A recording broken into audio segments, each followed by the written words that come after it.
Hello friends, ఎలా ఉన్నారు? ఎలాంటి ఆలస్యం చేయకుండా మన అమరావతి కథలనే కథల ప్రవాహంలో ఈరోజు మన 47వ కథని మొదలు పెట్టేసుకుందాం. కథ పేరు బలి. కథ ఇలా మొదలవుతుంది. నట్టనడి ఎండాకాలం.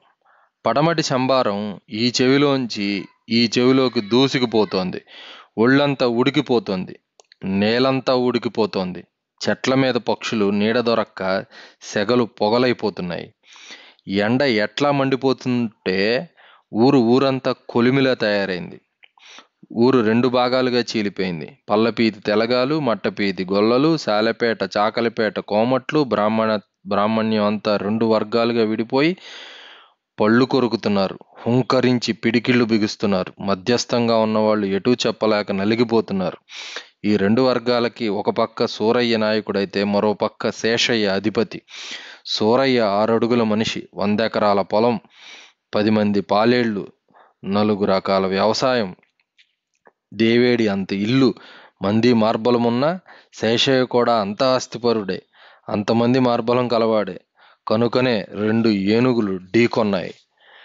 అంకమ్మ జాతర జోరుగా సాగుతుంది.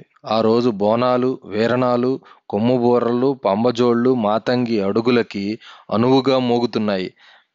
పెద్ద గొల్ల ఖలేజోలలే అని అరవగానే డప్పులు దిక్కులు పగిలేట్టు మోగుతున్నాయి. సూరయ్య తెల్లటి దోవతి కట్టుకున్నాడు.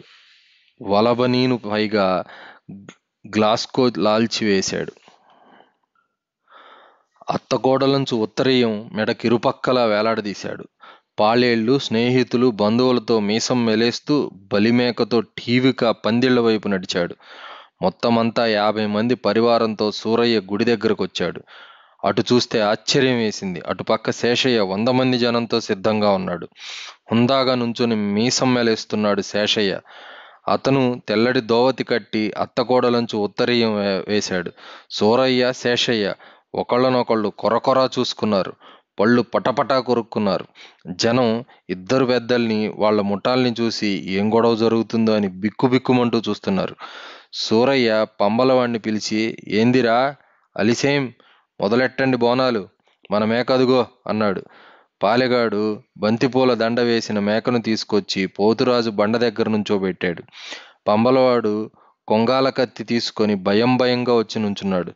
ఆగు అని పెద్దగా అరిచాడు శేషయ్య. అంతా నిశ్శబ్దమైపోయింది. ఈ ఏడు జాతరకు డబ్బిచ్చింది నేను. ముందుగా నా పోతు తెగిన తర్వాతే మిగతా బోనాలు. ఏందిరా మన పోతు అన్నాడు శేషయ్య. శేషయ్య పోతుని ముందుకు తీసుకొచ్చారు. సూరయ్యకి నెత్తురు ఉడికిపోతోంది. తను ఊరికి ఇంతకాలం పెద్ద రైతుగా ఉన్నాడు. తన వేట తెగిన తర్వాతే మిగతా బోనాలు. ఈనాడు తనకింత తలవంపులా? సూరయ్యకి నెత్తురు కళ్ళల్లోకి వచ్చింది. ఒరేయ్, ఇన్నేళ్ల బట్టి జాతర జరుగుతుంది. ఎన్నడన్నా మా వేట ముందు ఇంకోటి నరికారంట్రా? చూస్తావేరా నా యాల, ముందు నా మేకను నరుకు అన్నాడు గర్జిస్తూ. మేకపిల్ల జాలిగా మే అని అరుస్తూ దిక్కులు చూస్తుంది. శేషయ్య ముందుకొచ్చి, అమ్మోరికి జాతర లేకపోతే యాడికి పోయినారా ఈ పెద్దలు? నేను డబ్బిచ్చి నడిపిస్తున్నారా ఈ జాతర నాది. ముందు నా పోతు తెగాల్సిందే, లేకపోతే నెత్తురు కళ్ళ చూస్తా నిప్పులు కురిపించాడు శేషయ్య. పంబలవాడు ఏడుస్తూ, నేనేటి చేతునంటూ దండం పెట్టాడు. ముందు మాది. జనం కేకలు. ముందు మాదే. ఇటునుంచి అరుపులు. కర్రలు పైకి లేచాయి. జనం విరగదొక్కుంటున్నారు. ఇంకో క్షణం ఆగితే తలకాయలు పేలిపోయేవే. ఆగండి ఆగండి ఆగండి అంటూ ముసలి పెద్దలు 2 ముఠాల మధ్యకి వచ్చారు. ఈ జాతర జరగాలంట్రా వద్దా అని అడిగారు సూరయ్యని. జరగాల్సిందే అన్నాడు సూరయ్య. అదే ప్రశ్న శేషయ్యని వేస్తే, నేను డబ్బిచ్చాను కదా అన్నాడు. ఇద్దరికీ ఓ పద్ధతిని రాజీ ఏర్పాటు చేశారు. ఇంకో పంబలవాణ్ణి పిలిపించారు.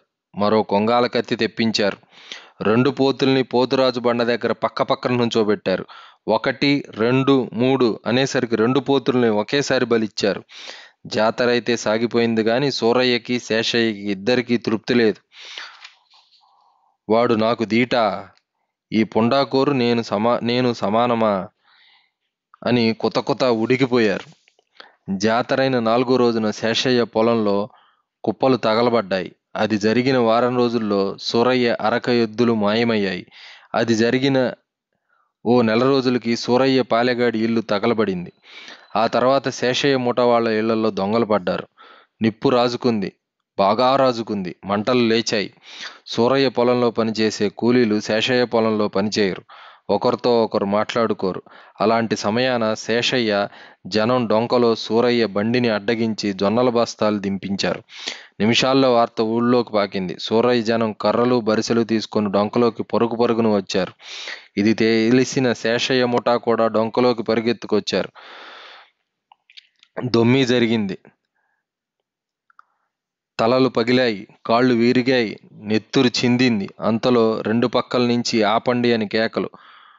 కొట్లాట ఆగిపోయింది. జరగవలసిన దురంతం జరిగిపోయింది. సూరయ్య అల్లుడి తల పగిలిపోయింది. శేషయ్య కొడుకు మెడ నరికివేయబడింది. శేషయ్య కొడుకు శరీరం మీద పడి బోరున ఏడుస్తున్నాడు. సూరయ్య అల్లుడి శరీరాన్ని కావలించుకొని కన్న కూతురు దుస్థితిని తలుచుకొని కుళ్ళి కుళ్ళి ఏడుస్తున్నాడు.